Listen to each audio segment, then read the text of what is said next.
Settings. I've got to show my settings because there are certain ones that do make quite a bit of difference to the speedrun. Double health and invincibility are off. Skip dialogue, 60 FPS lock are both on. They also make a difference. FPS lock, make sure physics and text scroll speed are consistent. So let's go. So this is Anodyne 2 Return to Dust. We're starting off, there's going to be a little bit of a cutscene, and then we're going to launch into the Anodyne Shore, which will introduce us to the base, most of the base mechanics.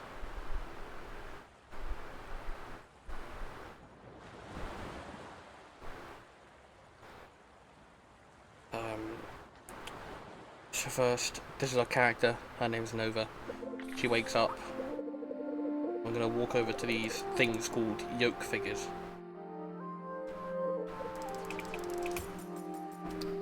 And when you spark something like a yoke figure, or a certain character that is referred to as a nanopoint, you get to enter a mini 2D dungeon that contains a little bit more action-focused gameplay.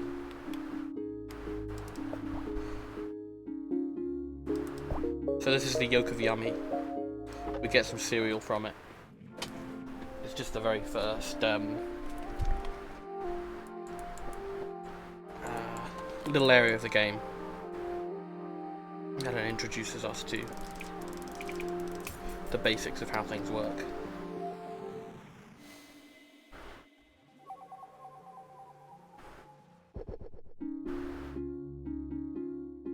This is the Yoke of Sippy. Teaches us a bit more about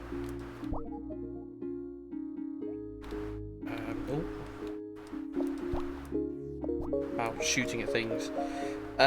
Enemies drop dust when you hit them, and also little red shards that are health pickups. You need dust for something we'll be introduced to in a little while called the Center, and the dust prism within it that requires you to fill up dust to progress in the game.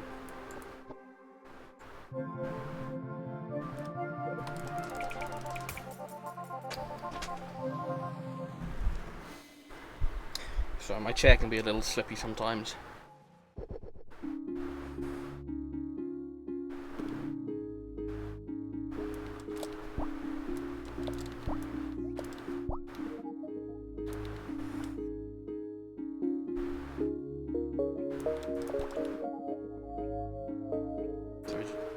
This is the Yoke of Cozy, the third and final.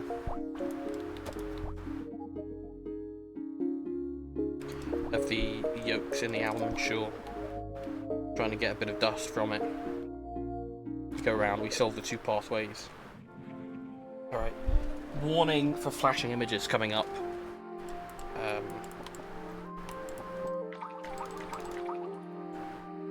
Right, there's going to be quite a bit of that.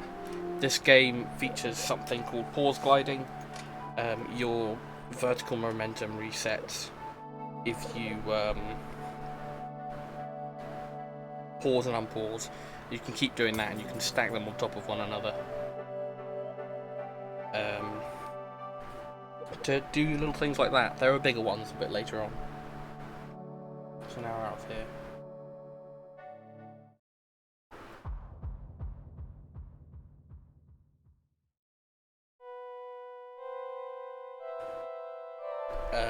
You'll notice, by the way, that the text is whizzing past. That's a little option that is included. It was actually included at my request because I was one of this game's QA testers. And it just speeds through all the text really quickly, much faster than you could ever mash through it. And that helps out with cutting off time that doesn't have a great deal of gameplay in it.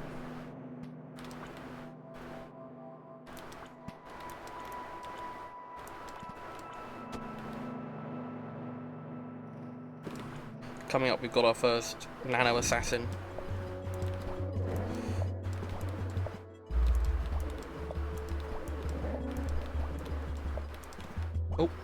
come here. And they move in simple patterns, and you hit them with blocks to deal with them.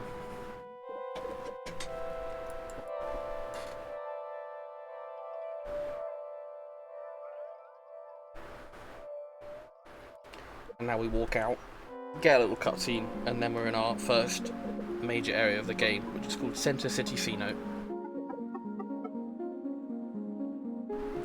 This game progresses outwards, so you start mostly confined to the middle of the map, and then as you progress you get able to move further outwards towards the periphery.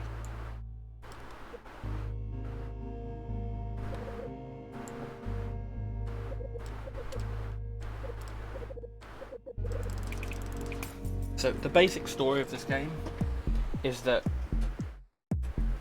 the dust that you can get in the 2D areas, its name is nano dust, and it makes people sick effectively, and makes them almost shadows of their former selves. And the story diverges a bit from that, but for the moment that's what we're getting. You get this little mini game of the dust trying to repel you from shrinking into someone, and then you go and clean them up from inside with your vacuum. Oh yeah, I didn't mention, you can also turn into a car for getting around wider 3D spaces. That's called ride scale. 2D is called nanoscale, and regular 3D, in case you're interested, is called walk scale. Just a fun bit of trivia.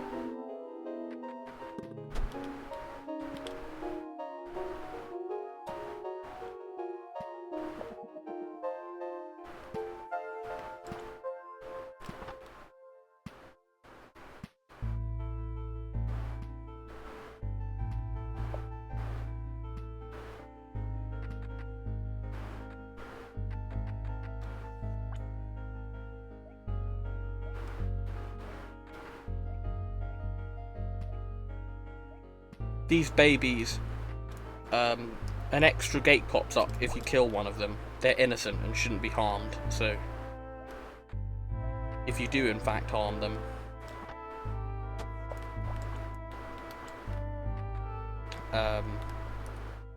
the game punishes you for it, and you have to reload the room and try it without killing a baby.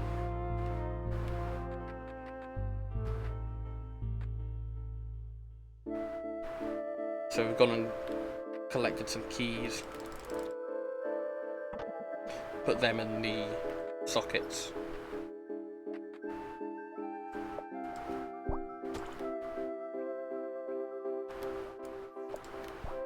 Move a little further into the game.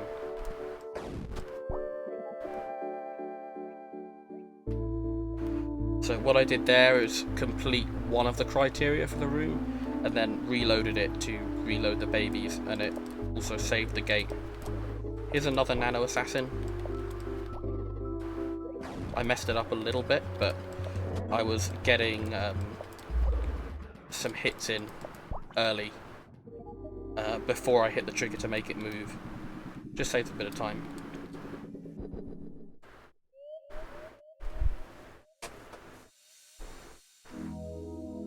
That's not useful on all of them, because the trigger is in different places, obviously, for different ones.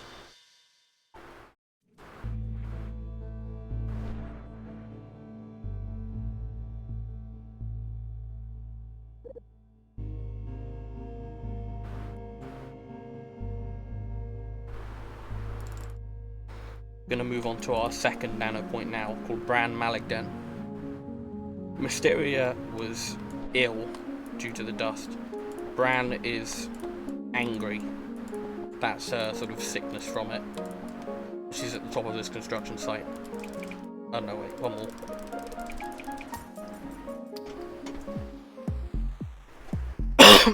Excuse me.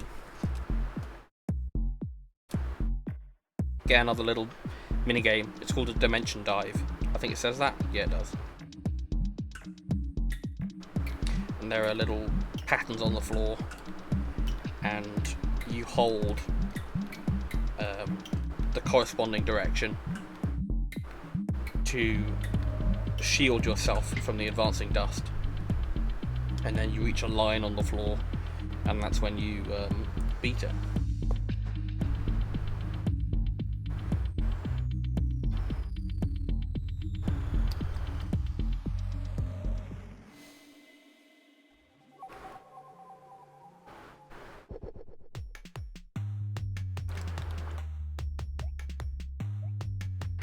We need 50 dust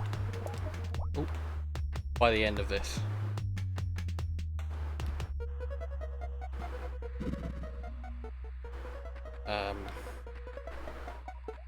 Actually, I think we might be able to make it with a few less, but basically what we're aiming for is 50. This room is weird. That rock tells you that this thing hates slimes but doesn't want to see them killed, so you have to set them on fire. Although if you set it like I did there with the third one, if you set a slime on fire and then it dies, it doesn't matter. A little bit of a cheeky get around. These blue slimes, as you can see, they put out the fire.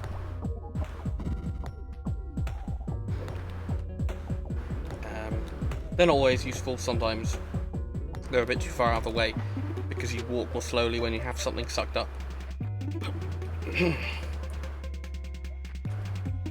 Excuse me.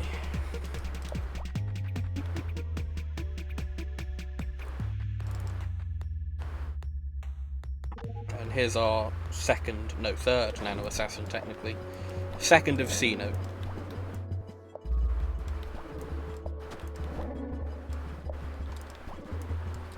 And as you progress, they take more hits to defeat. So the first two took 6, and then that one took 7, I think. Yeah, it's 6, 6, 7, 7, 8, because there are 5.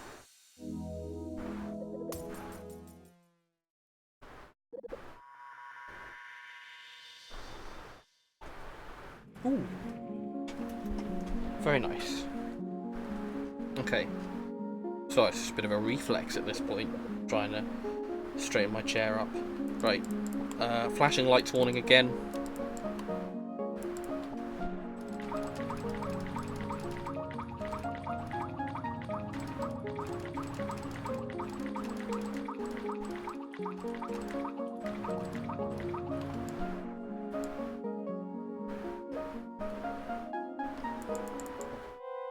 There are a decent number of those throughout this game.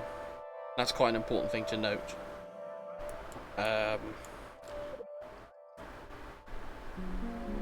What did I have? I had 51, so we're good.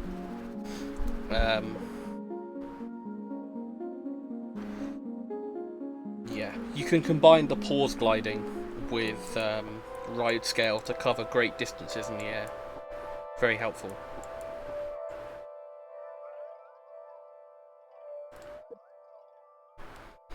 Alright, now that we've deposited our dust, we can go and collect some more cards. The dust prism upgrades its capacity the more cards you feed to it, and we need 4 to upgrade its capacity once. Conveniently, there are 4 nanopoints in C note. So we've done our first 2 and then delivered our first shipment of dust off to the prism. And now, to give it more, to clear the storm and be able to advance out of C note, we need to collect the last 2 cards in this area and then upgrade the prism and fill it to capacity.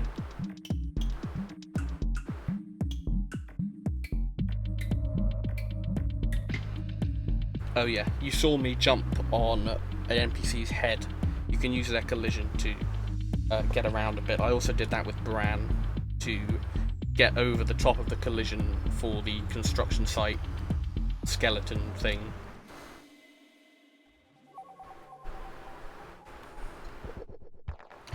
So Gustine's problem is that they've lost their inhibitions and are now addicted to tasting things.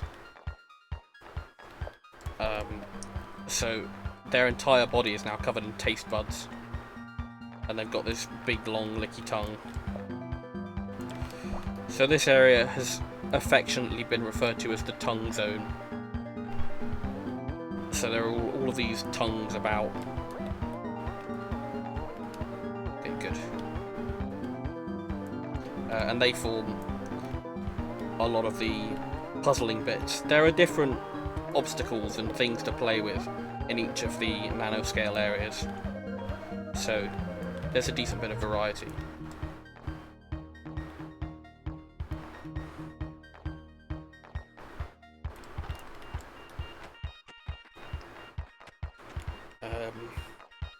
Though we are following, for these first 4 areas, a pretty similar structure throughout. There are 2 keys to get, and then they let you advance to a final area. Sometimes there's a bit more beyond it. Sometimes, as in here, it leads you straight to the assassin. Oh dear.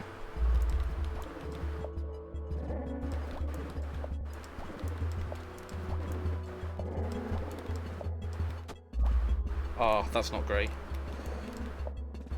Gotta hit the tongue so I can get round.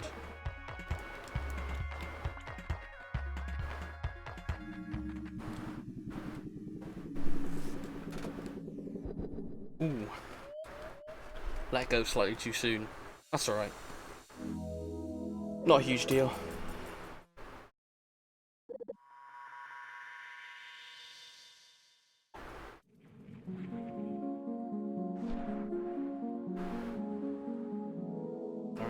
At this point, Nova's exhausted from her work, and Palisade, who's one of her guardians, along with the other one with the harp, who's called Sea Psalmist. Palisade takes her back, cradles her. They are 2 representatives of the Centre, and the Centre is trying to... The Centre is essentially the weird, godlike entity that's trying to destroy the dust. And you work for it, and they are its representatives.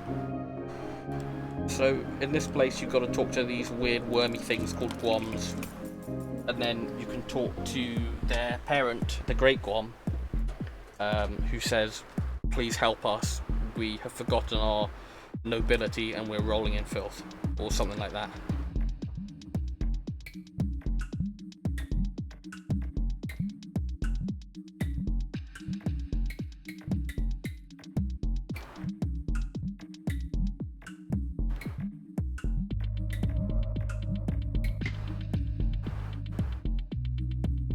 So that all of the areas have their own aesthetic, each 2D bit. So Mysteria looked like an old sort of mould infested house a bit. Bran was like a construction site.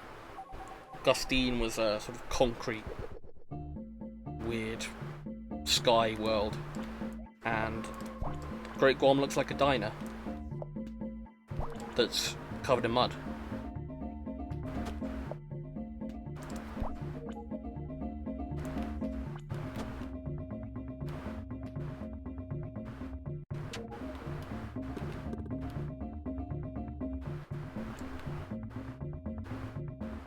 So we make our way through here.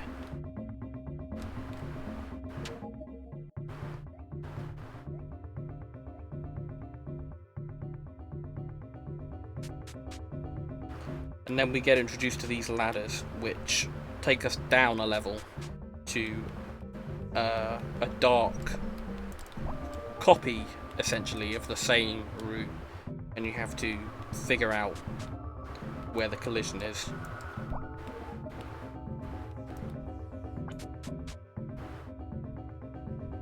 It can be a bit fiddly, but it works out. Now, the ability to suck up these enemies has specifically been disabled, so you have to hit them with those blocks. And then you have to kill 3 of the 4 of the Guam family sitting at the table. And then we meet our final nano assassin.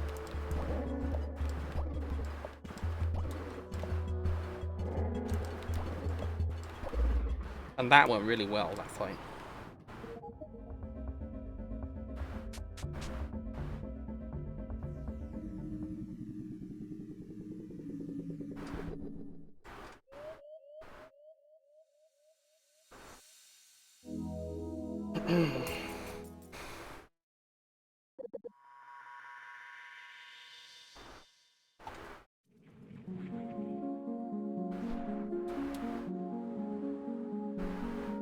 Oh yeah, I didn't even mention the ride scale clipping. I'm so used to it from QA testing. Ride scale it can be interesting. Flashing images warning right now.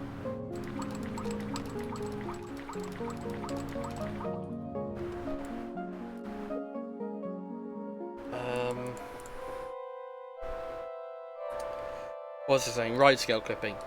The collision during the transition bit can be a bit peculiar. So that can be taken advantage of to squeeze yourself through corners a lot of the time.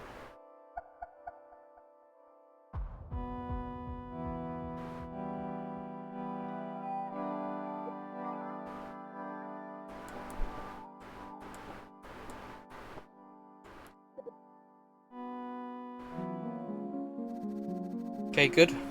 50 dust exactly. So we're just fine. Which really I should have checked earlier, but you know. We'll say it was planned right from the start that I would be bang on.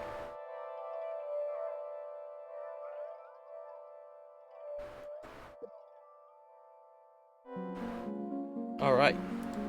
Wait a minute. Ooh, no. Oh, no. One more thing to do. You must talk to Sea Psalmist and Palisade to clear the storm.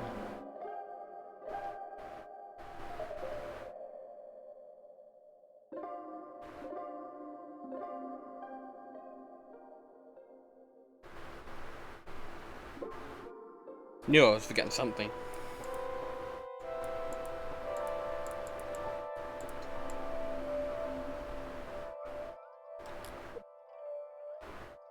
Now we can head on out.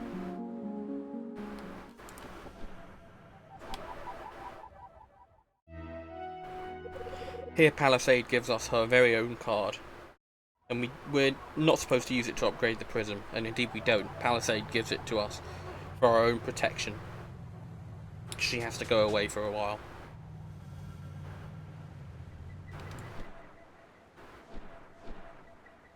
Bit more ride scale clipping.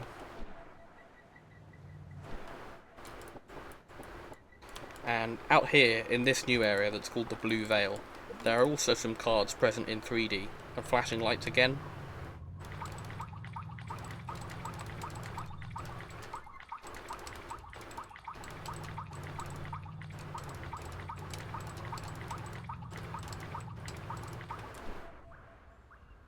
Ooh, nearly overshot that. So what we just did there is skip to the top of the farming village instead of going in through the nano point called Geoff, who is a man made of stone on the bottom. And what that allows us to do is skip the dimension dive minigame. Saves quite a bit of time. Now this area, it diverges a bit from the slightly more traditional style of the areas before it, because we're going to go through the same map twice. And what happens first is that we get these gravestones telling us about people who used to live in the farming village, who have either moved away or we don't know what might have happened to them. Get this key for later. And then once that bit's done, Um, it'll stick us back at the top of the farming village in 3D, which is how it's supposed to get there.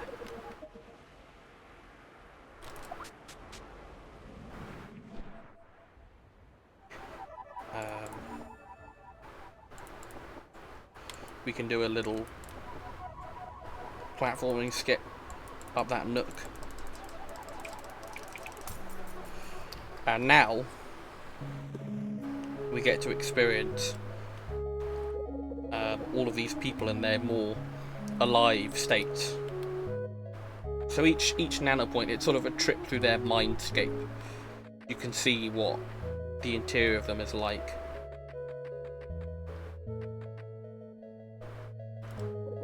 Now we go down here.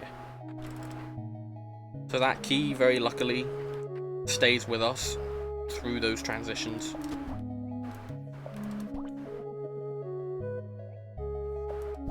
Oh dear.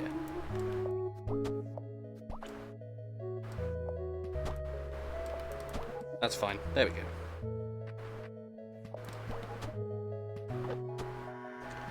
And now there are some extra cards to get in 3D.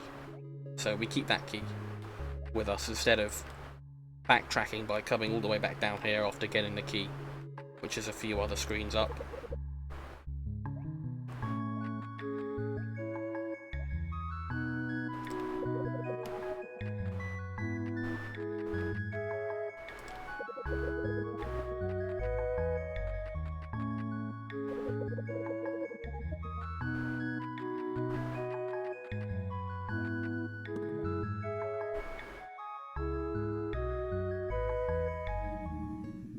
And what you might notice was quite interesting is that there's no nano assassin for this one. Like I said, the nano point, the 2D areas become a bit more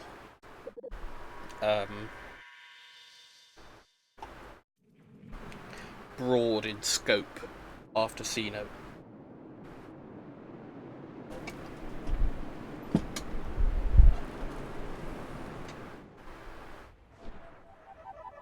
And there's Geoff, struggling.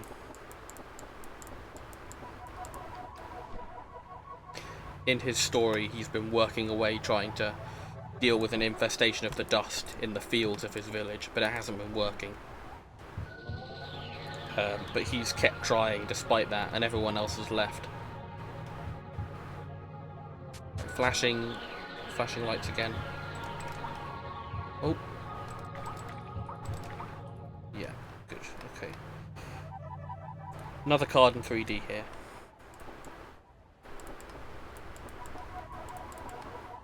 It'll skip up the place.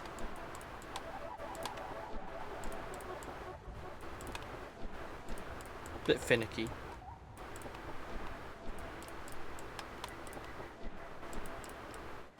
Come on. There we go.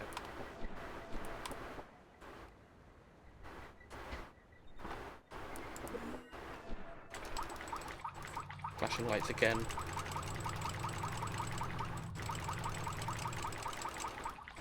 I didn't get as much jump height as I wanted to, so I had to pause pretty rapidly there.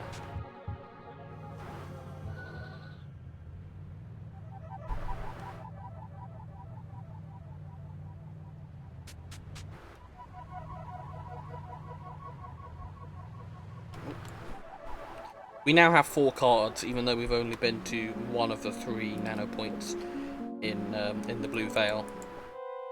So I like to make this on the first trip back. Others do it on the second trip back to Center Sanctuary, but you need to come back here at some point to upgrade the prism, because you can drop dust from the top of the Blue Veil, but you can't upgrade the prism from there. Have to come right the way down.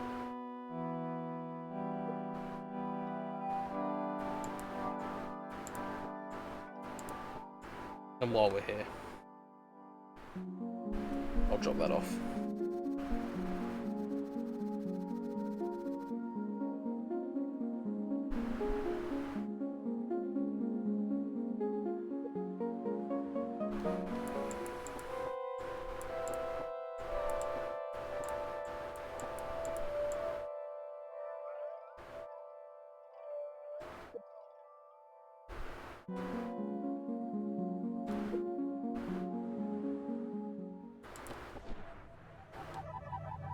Now we can head off this way.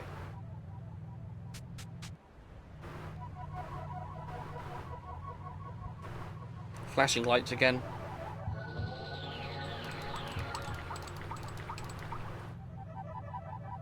Just helps us get over those logs. Now I can clip into here and end up in a weird underwater cave surrounded by some sort of tree orb. And here is where we meet... Oh, flashing lights again, yeah, sorry. Generally for this run, that's going to be a warning throughout.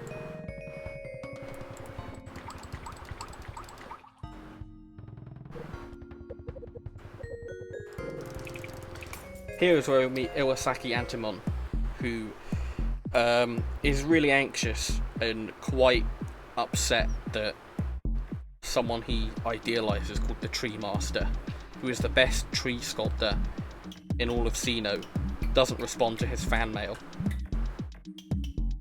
And this is his fan cave, where he teaches others the ways of the Tree Master and aspires to become as great a tree sculptor as he is.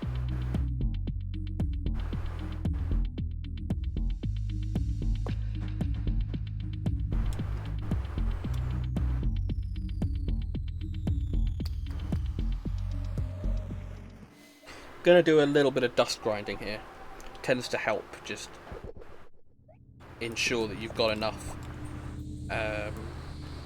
to leave the blue veil. And you can do that quite quickly in this screen by just reloading the slimes.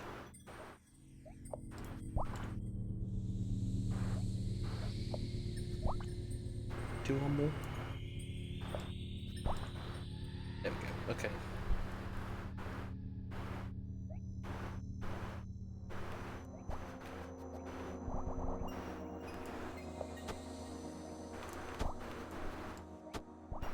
Oh, come on. What am I doing? Being silly.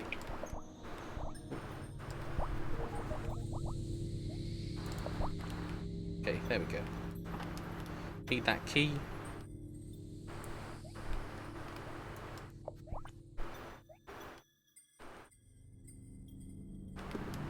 I'm not sure if I've gone within range of one of those snowmen yet, but if you get within range, they pop up and will come after you and explode after a certain amount of time.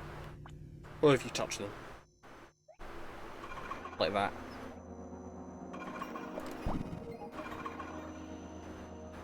Gotta come over here for another key. Can cut through that little gap past the snowman.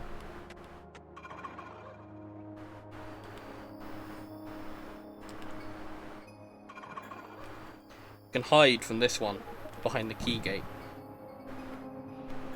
or behind the, I don't know, key block. I think that's what you call it.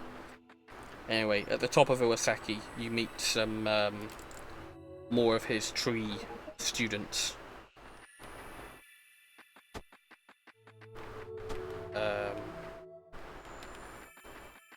And you also get to do this little extra bit. Well, it lets you come round and down. Ooh, that was a bit of a close one. Those things do 2 damage as well. That would have been the end for me. It lets you come round and down and get the extra card that's within Iwasaki's nanoscale area.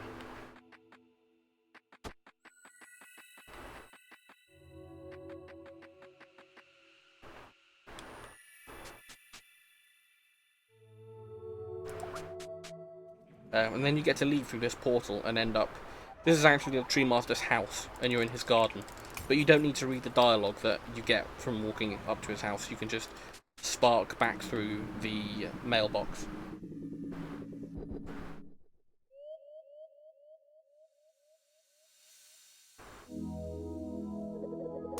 And then move on up to the dust crystal.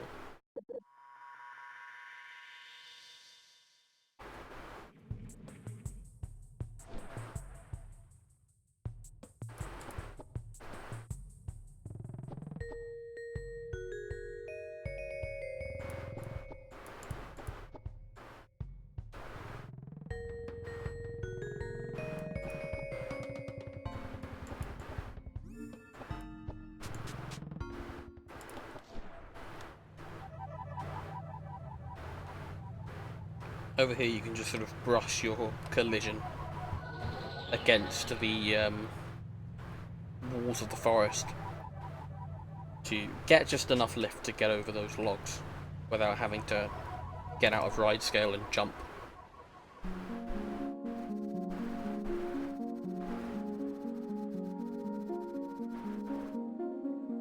Alright, so I need 55 more.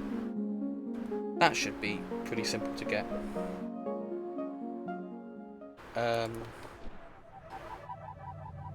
So the criteria for moving on from this bit, flashing lights again by the way. The criteria for moving on from the Blue Veil are having 12 cards in total, excluding Palisades card. That doesn't get counted towards the regular total. And also having a total of 200 dust between the prism and contained in your vacuum.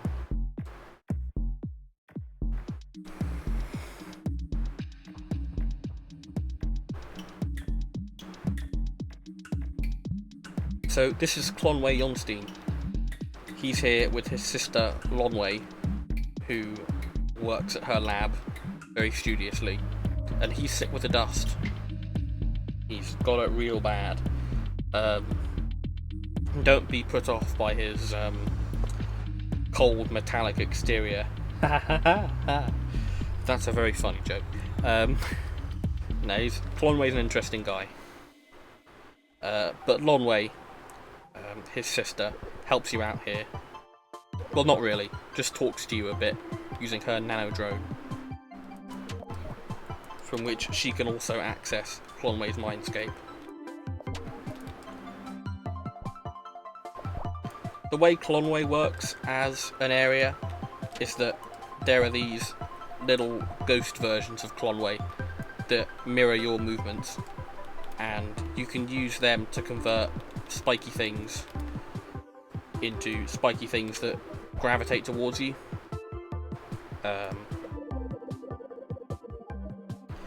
And it's a very puzzle-oriented area. Those are great drops. So for those ones, Clonway blocks you from getting past, so you have to go and destroy the ghost Clonway in one of the purple gas clouds that he doesn't like.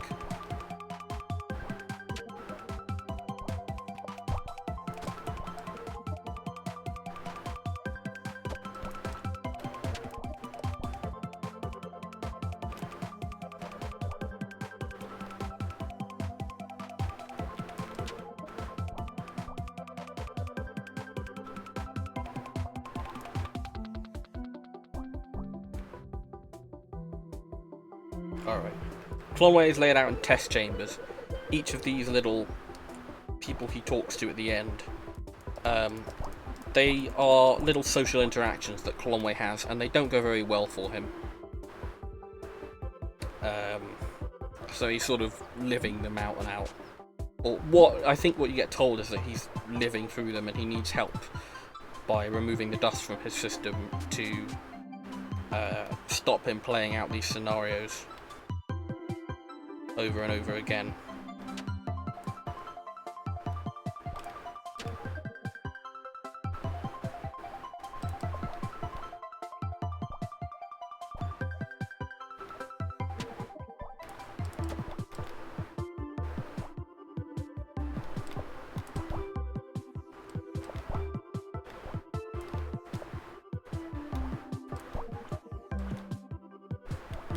I think we're good. Yeah, I think we're good for dust.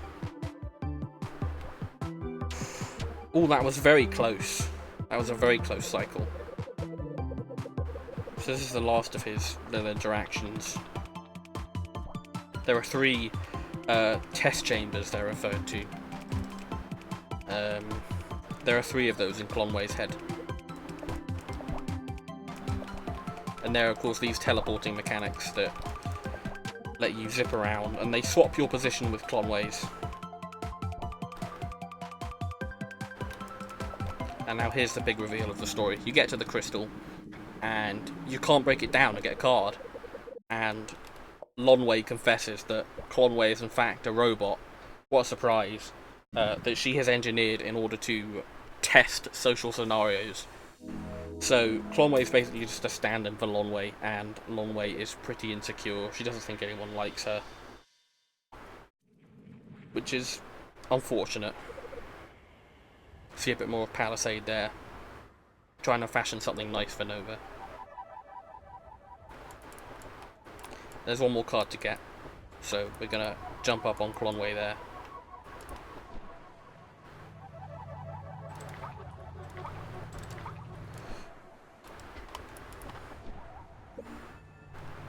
Do a little bit of pause gliding to get over there, and then we come back round.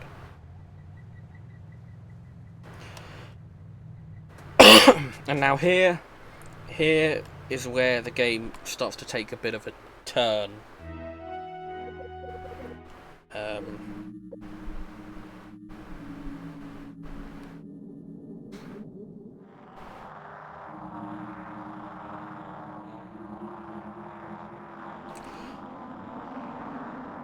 So yeah, unfortunately the dialogue is too fast to let this speak for itself. So basically,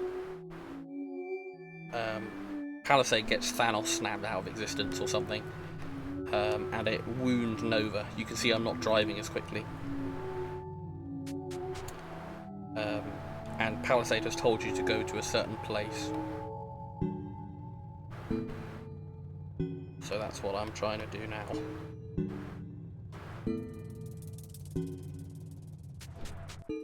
Ooh, yes, that's a very tight cycle. Okay, sorry about that.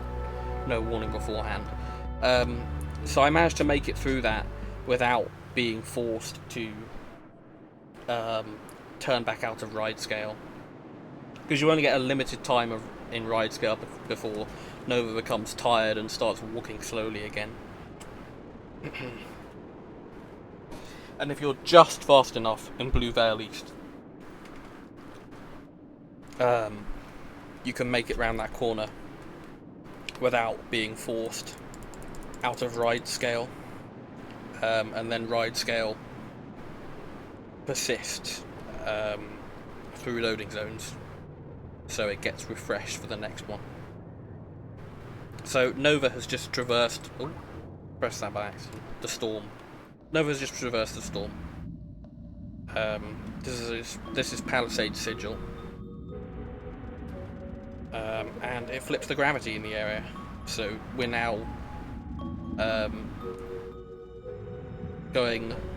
we're now falling upwards in this weird mountain spire thing.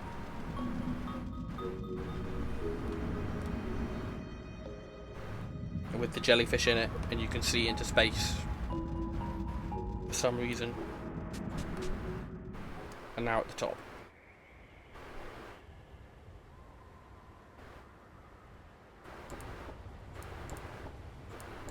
I try to jump when I have to run up slopes. You can't use ride scale here. And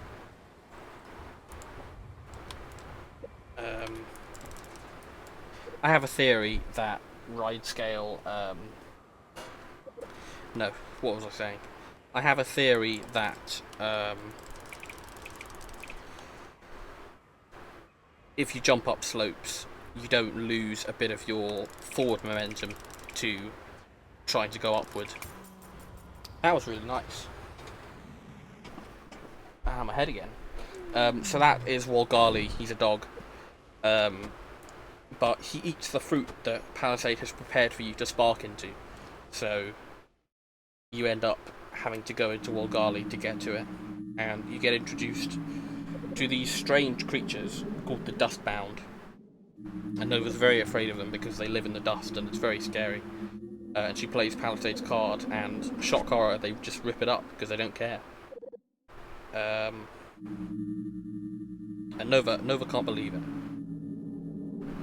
At this point in the story, the game is a very clever thing because Nova's viewpoint expands. Like her the ideas she understands, her worldview has expanded, and as it does that, the game also expands the screens and lets them scroll, which it doesn't do anywhere else. I think it's a very, very nice touch. And Dustbound is an interesting section. It's an entirely 2D section that lasts for a decent amount of time, and story-wise, it's an absolutely pivotal moment for Nova. Gameplay-wise, it introduces us to some quite different, quite quirky and slightly oddball mechanics and ways to play Anodyne 2. So it's quite an interesting part of the run, I think. It's very different, but I still like it. So this is the fruit. You take that thing called the Kaikila train, and Nova comes here. And Nova interprets this as a place to perform sacred rites. Right now Nova's ill. She thinks she's dying, but actually she's just out of range of the centre, and because the centre can't keep her nourished, she has to actually eat for herself. So she gets introduced to soup, and you can get through that without... Nova actually takes damage. Ooh, that was really nice. Nova actually takes damage while she's walking slowly to that man there. His name is Drem. Drem Kineko.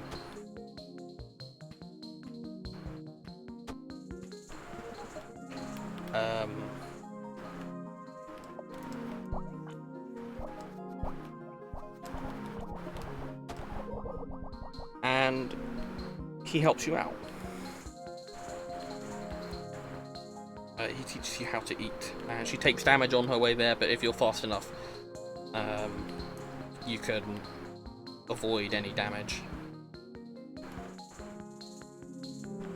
And the other person we've been talking to, who helps us with the farming, is called Elegy Beatty. And she's a farmer, but you get to help her out a bit. And now this is right one. So Nova rolls the dice to get some sort of fortune told from it, and then tests herself on the rickety bridge, and then gives up something in service to the centre, gives up a sort of mortal pleasure. And now we're in the Dustbound Beatdown, which is a wrestling match. Oh dear.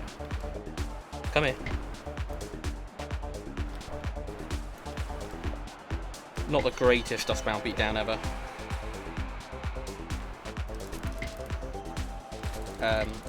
This operates quite mechanically differently to the other 2D sections.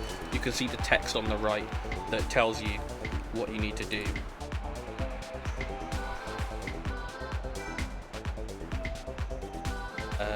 At each stage.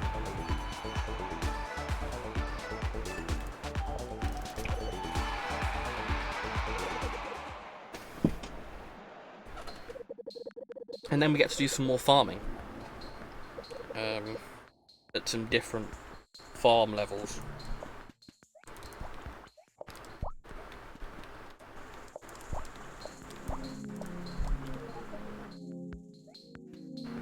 Ooh. Yeah, the vacuum can be kind of funny. Enemies sort of go slip sliding about if you don't vacuum them up fully.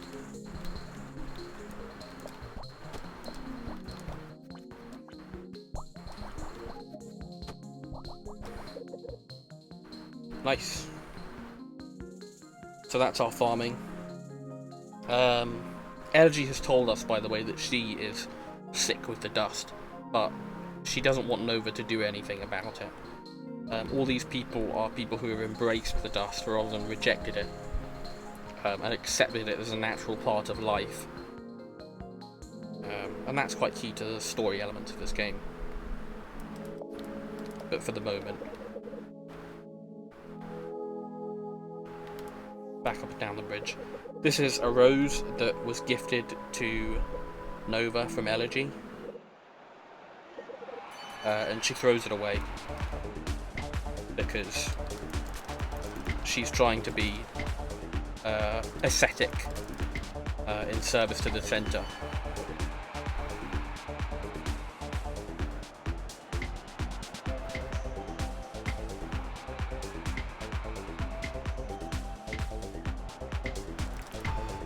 Those are actually random, those things, but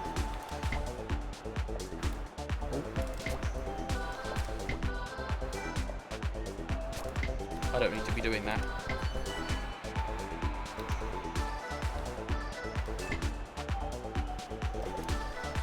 There we go.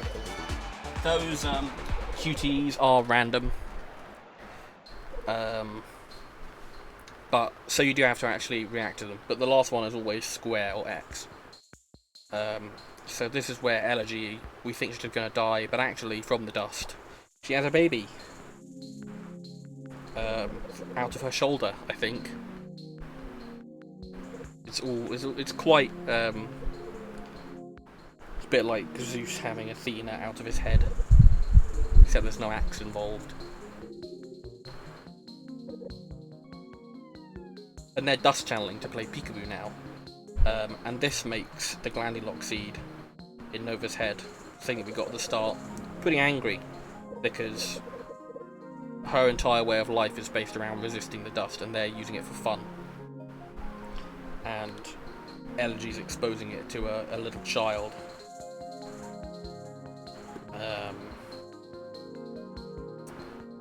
And Nova doesn't like that, and the Glandilock seed in her head that links to the centre, which is quite an important story thing,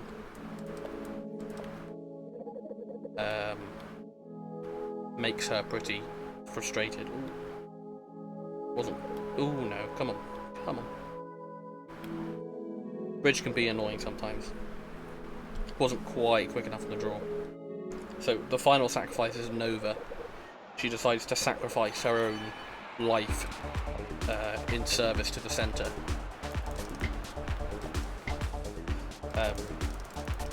She thinks that in having fun and taking pleasure from the beatdown and the farming and from having friends, she's become weak and should in fact be working really, really hard to destroy all of the dust.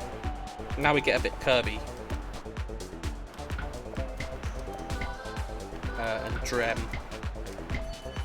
pounds the ground, and we use the rubble to hit him. Why did that not work? I don't know. Why did that happen twice? What's going on? That's not usually how it works. I don't know. We seem to have managed, and everything is progressing as normal. Then we hit the stalemate. We can just mash for those things where we have to deflect. And now the Glandilock seeds made Nova really angry, and she fainted, and yeah, things are a bit rough. Bit of cutscene time here. Good point for donations.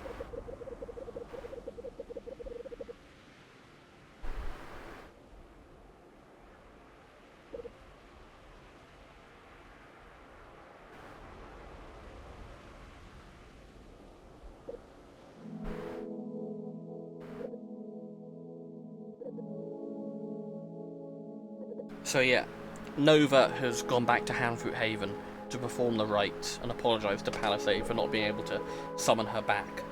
But Ash followed her along and desecrated the rites, so Nova gets really, really angry and destroys the whole place.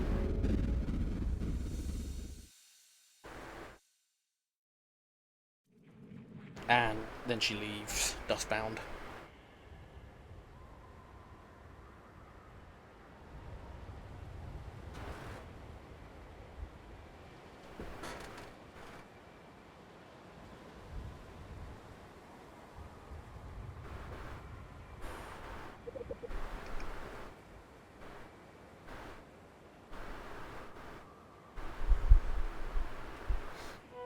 A bit more cutscene time, a bit more story time, so also a good point for donations.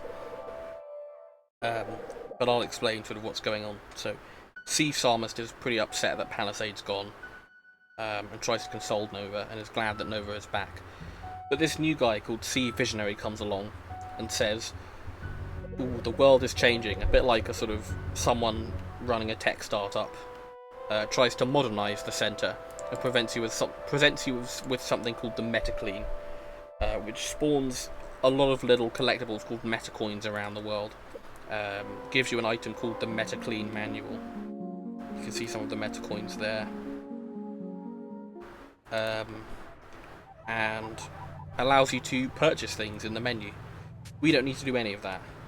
Flashing lights again.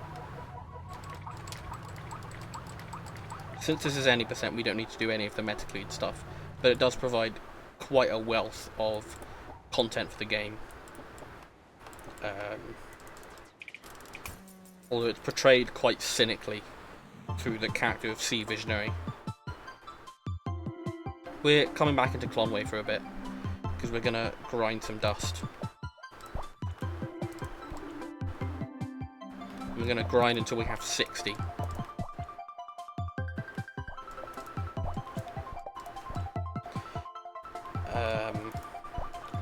And that's because in the areas we go to in the next part of the game, called the Outer Sands, the way we do it means that we go to 3 areas out of the 5 that are there, and there isn't enough dust in them to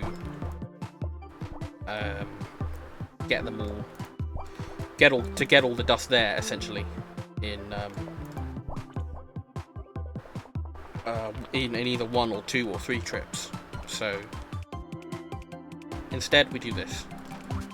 We just grab some dust and head back and deposit it before we make our way out.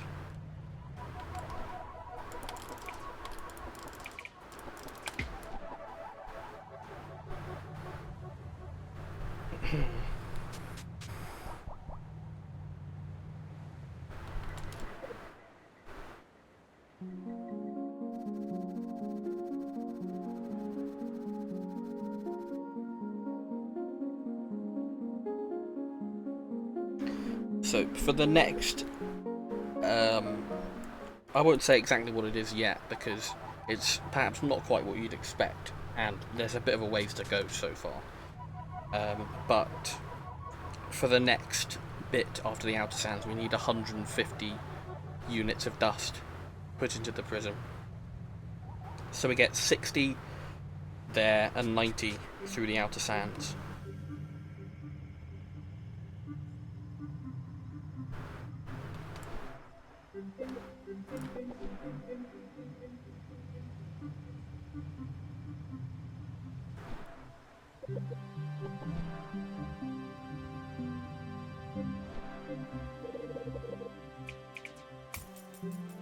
So yeah, here's this dolphin that's upside down, glitching into a wall that's also kind of glitchy.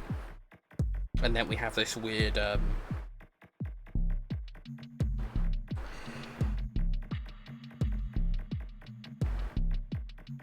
dimension dive. We have this weird dimension dive that isn't quite as it should be. This area internally during QA was referred to as meeting the dolphin. It could also be called Desert NPC or No Such Scene. And it is by quite a long way the strangest part of the game.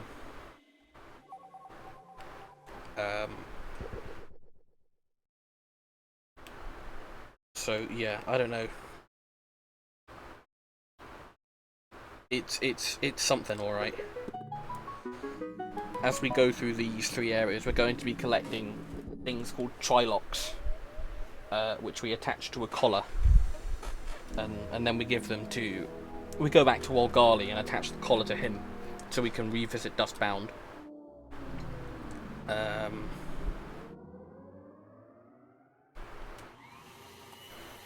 But right now, we're just getting those. And now we're in this weird little isometric life simulator.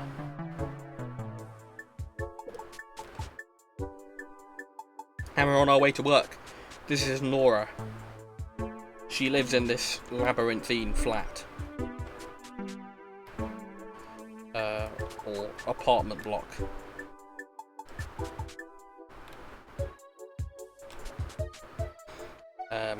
And that's semi-deterministic, that bit.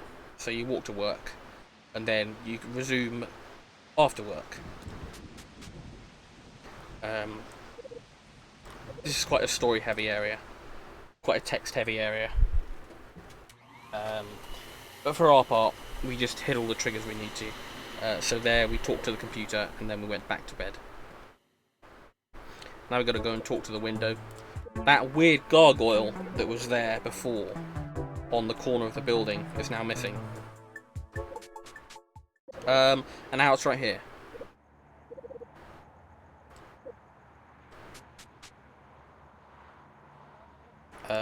We turn on our computer and find out that we've been getting a bunch of messages from someone we don't really know.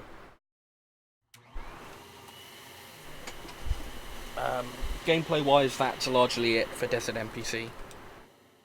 There's a bit of cutscenes here now and text that we skip.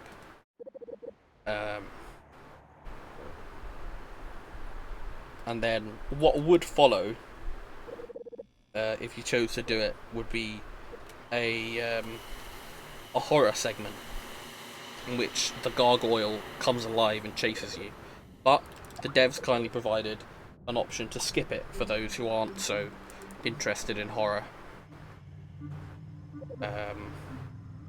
And it's also quite a bit faster because, you know, you're skipping a decent chunk of that area. So we do that.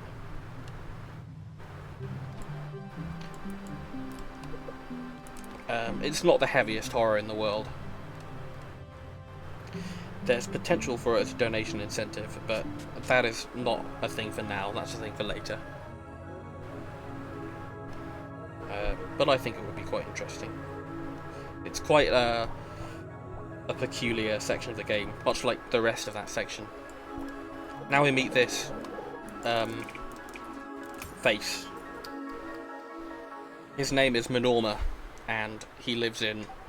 Oh yeah, this is going to be great for memes. He lives in a city constructed inside an orb. And he says that the dust... there's dust in his city, and he needs help clearing it, but unfortunately it's behind a locked gate, and we need 3 approval tokens from the city's residents to unlock the gate. We are not going to get any, because we can just come up here after talking to that person there, Fabrahem. Get one of the locks of the tri-lock collar, and then leave.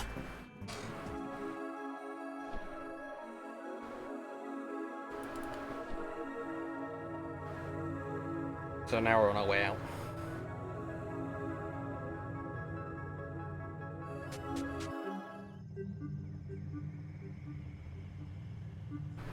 We've been talking to these trees, they're called tremuloids, as we've been going around.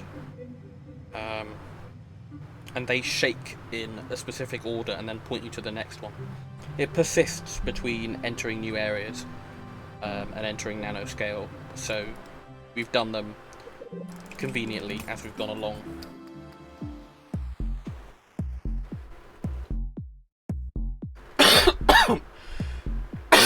Excuse me.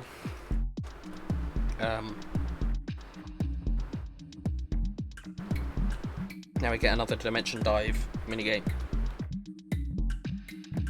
At this point it's been a little while since we've done a proper one of these, because there isn't one for Orb Sector 4.16.5, and the one for Desert NPC is not. It's a non-traditional implementation of the dimension dive minigame, shall we say. And now this place might be familiar to those of you who have played Anodyne 1. So this is a gigantic reference to Anodyne 1, and the game does something very interesting here and introduces a tiny version of itself. So before you had nanoscale, but that guy, the village deacon named Time, they have given you the nanospark, and that allows you to enter picoscale like this, and go inside things that are in nanoscale. And picoscale has that really retro-looking more effect to it. And now we're in a tiny game within a game, a little RPG world. We're not going to stay very long.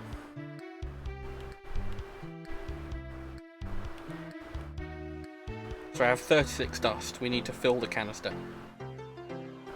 Or, well, not quite fill the canister, but I'll probably fill the canister anyway.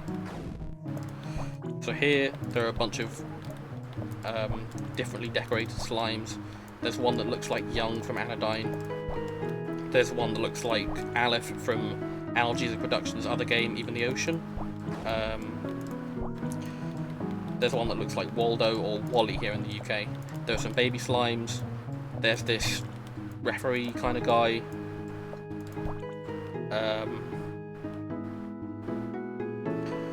There is the devil. There's a devil slime, of course.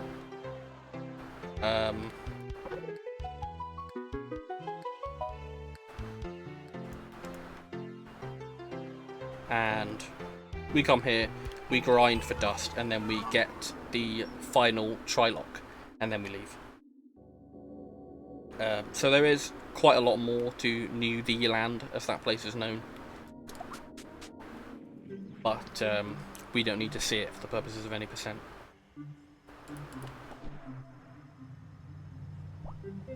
Flashing lights warning again, by the way. What we're going to do next is come over here.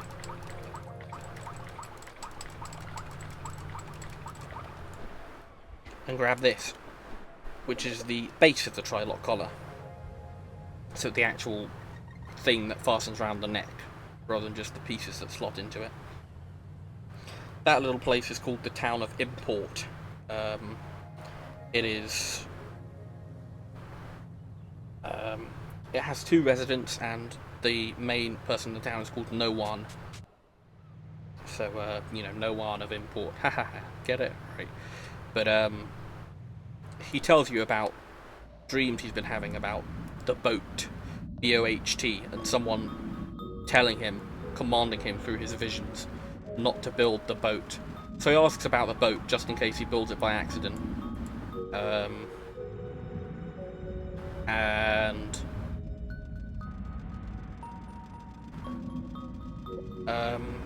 Then he builds a bunch of them, because he has a blatant disregard for the rules, I guess. So that town is made entirely out of boats. He doesn't really understand them, doesn't quite get what they're for, but nonetheless, he finds them quite fascinating. Now we're back here at Walgali.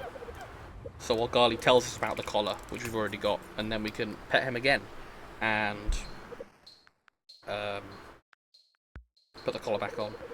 So, Dustbound is looking a bit different. Drem is there, but he refers to the place as Robustbound Village, and talks about the glories of the centre. And of course, he previously rejected the centre. What happened is that when you cleared the storm and when you came to Dustbound Village, the centre was able to notice it again, and it reset the place and cleaned it all up, and everyone lost their personalities, except for Elegy and Ash, who were dust channeling and hidden from the centre right at the moment when the centre reset the area. And you get Palisade's card there again.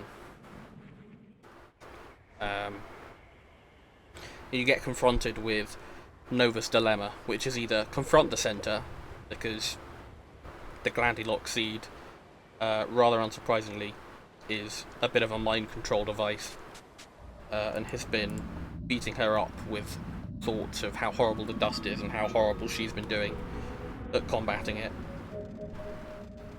Or you could keep working and achieve the Anodyne, which is filling the dust prism all the way up to capacity and fixing the dust once and for all. But that requires a lot more dust and it requires more cards, so we're not going to do that. And also, it's not the actual ending of the game. It's presented as one, it's not the true ending. So, for the purposes of the main categories, we're confronting the centre, because there's a whole other area.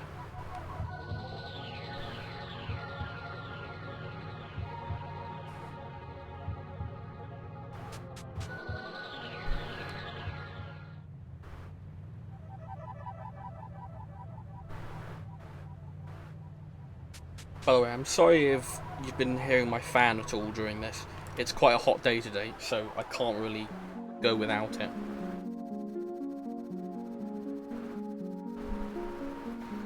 And good, we passed 150, the magic number. And now we're going to confront the centre by talking to the dust prism cap, just here.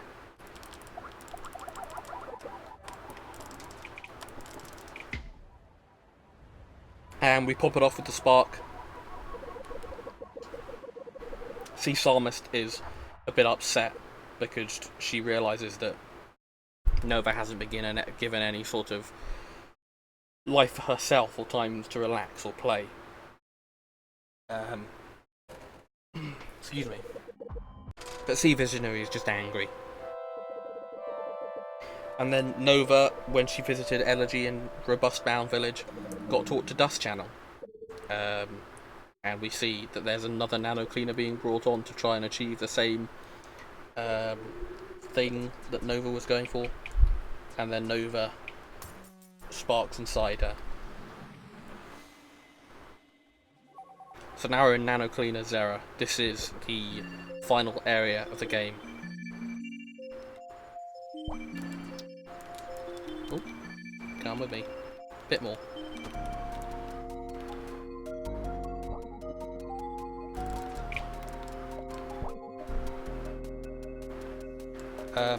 Nano Cleaner Zera features pretty heavy use of these boomerang enemies, and there's also a bit of stuff with these little 2D Zeras called Zeroids. There are some spinning up there, that's just for fun. And also these bubbles, which let you hit things around.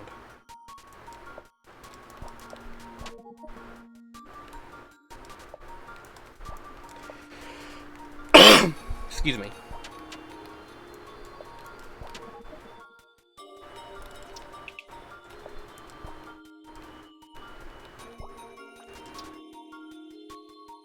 So a boomerang in a bubble sort of homes around you. It will try to always come back to you, but with some careful movement you can manipulate it to hit things that would otherwise be out of your reach. That's probably what you're supposed to do there, but you can just hit those slimes.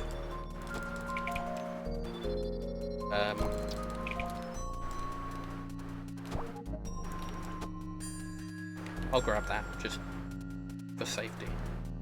This is a bit of a pain of a room.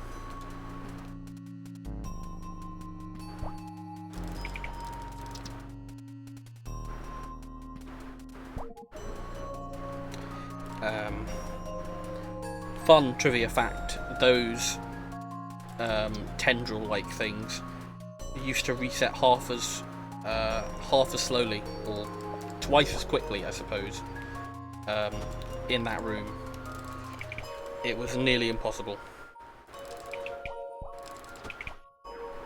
Ooh, that's not great. Come on. No. Let me reload that. That's gone badly. I also need more health.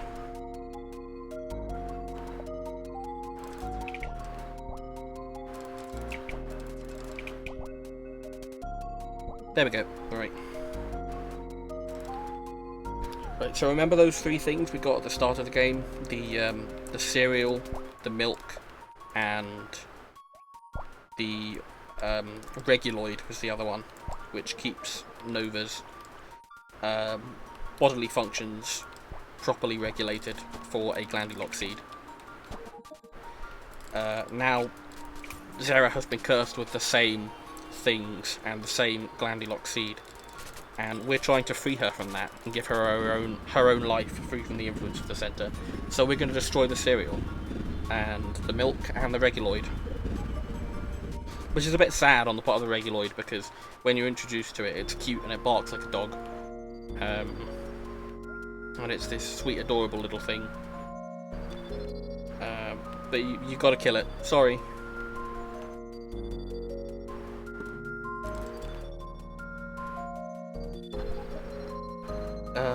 I call these bits blood gates. There are red gates in this part of the level.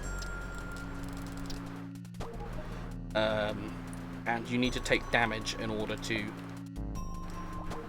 make them open. There are a variety of different ways in which you do that. Here's little Reguloid cowering in the corner, and sorry buddy. Yeah, it's very sad. We're monsters. We killed the little dog robot.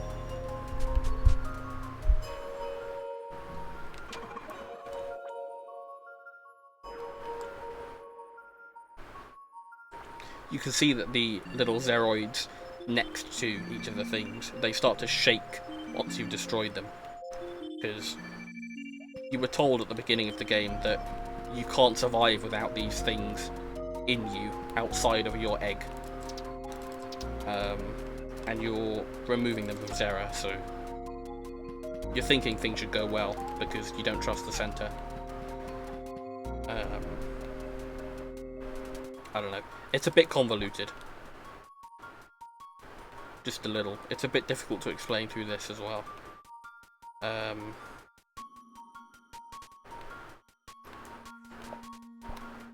No, wait.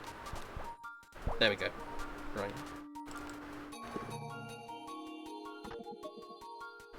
Right, so this is called the slime problem, and it asks you who deserves to live, old or young, essentially. But there's no right answer, so you just kill the young one, because it's faster than waiting for the old one.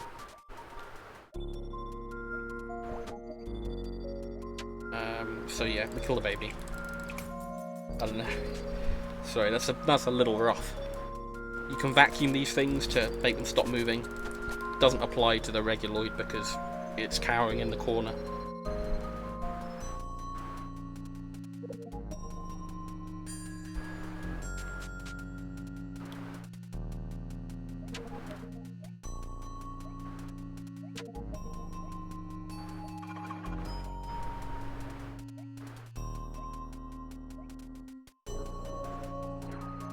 And now, with those things defeated, the gate to the Glandilock's cave, all the 3 gates have been broken.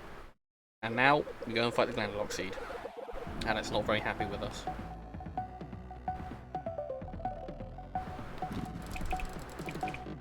So optimally, you break this thing in 2 cycles each time. I've already missed that. This is supposed to be the free one, but there we go. It's not too much. Getting 3 cycles isn't too bad, so. Oh. And then we go into the Glandilock seed. And we fire these things at little mini bosses inside it.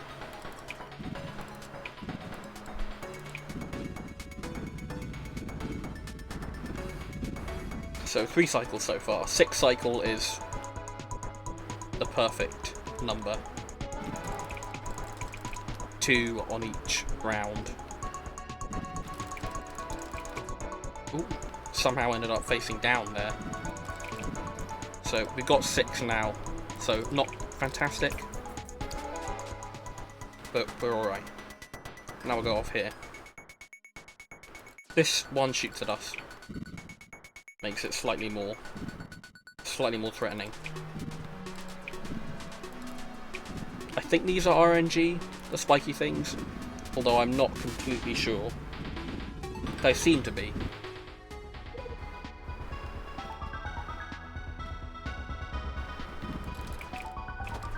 Ow. Yeah, it gets tougher towards the end. So that was a 9 cycle, so 3 extra cycles.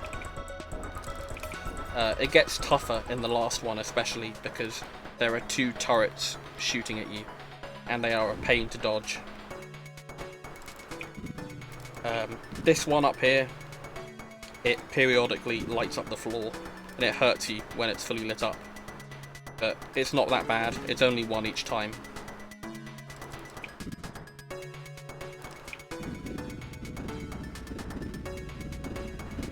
And with that done, we suck up the Glandylock and remove it from Zera's head. Noise and time is on the last text box before fade to black. Time.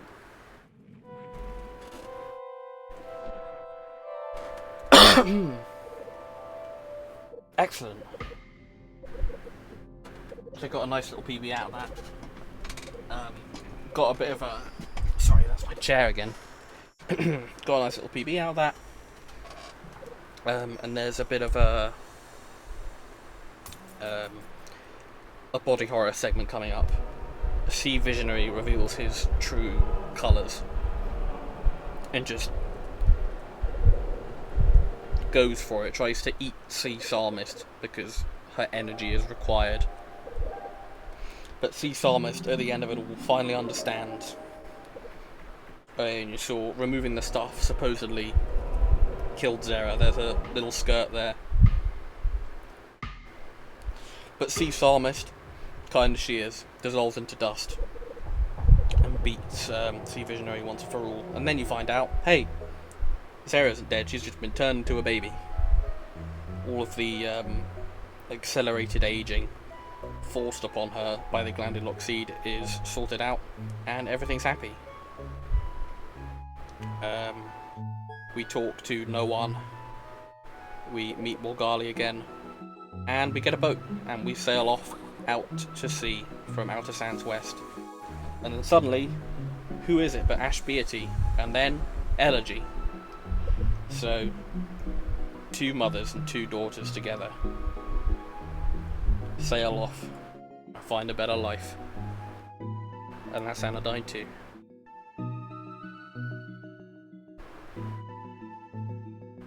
The end.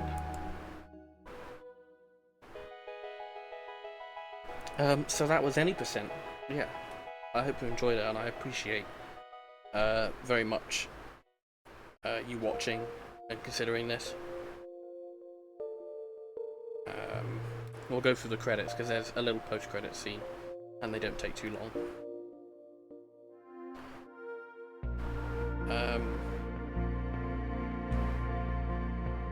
Yeah, like I was saying, I appreciate it, and whether this gets in or not, well, I would hope that it gets in because I think this is a fantastic game, and I'm not just saying that because I QA tested it, but there I am. I always like slowing that bit down to see my name there at the top. I'm very proud. But yeah, I think it's a great game. I think it's a unique game. 2D and 3D haven't been mixed together like this before, I don't think. And from what bits of the story I can say, without it being explained fully through the text, because the text is moving too fast, it also offers some things there. Anodyne 1 was shown at SGDQ 2014, I think. One of the GDQs in 2014. Here's the post-credit scene. Drem in Robust Bound. Elegy and Nova gave him some soup. He's forgotten what it is, but he instinctively tries it, and he likes it. And then the game tells you, hey, there's some post-game content now. But anyway, that's Anodyne 2. Thanks very much for watching, and have a good one.